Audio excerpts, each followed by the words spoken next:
இனிமே என் டீம்ல சேர்ந்தாதான் உங்களுக்கு சாப்பாடு. அப்போ ஐ ஆம் இன். நீ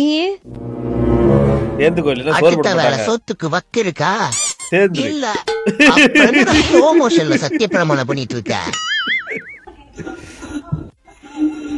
இவர் பெரிய இசை கடலே அப்படியே கூல் ட்ரிங்க்ஸ் பாட்டில குரல் ஊதுறாரு. பேத்திக்கிட்டே என்ன அடி? ஐயோ ஏன்டா இப்படி உட்கார்ந்துட்டு இருக்க ஒரு மாதிரி? என்னாச்சு? இல்லையா? உனியா?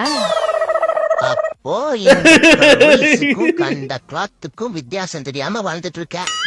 டே ஆரஞ்சு, என்னடா உனக்கு நான் ஒண்ணு காமிக்கிறேன் பாக்குறியா? என்னது? அப்படியே இரேன். இப்போ இப்படியே உன் பின்னாடி பக்கமா வந்து கைய எடுத்து உன் கழுத்துல வச்சு ஒரு பெரிய ரவுடி நினைப்பாடா உனக்கு? உன்னை எல்லாம் நான் டிஸ்டன்ஸ்ல இருந்தே டெமாலிஷ் பண்ணிடுவேன்டா. வேற லெவல்ல டப் கொடுக்குறாருப்பா.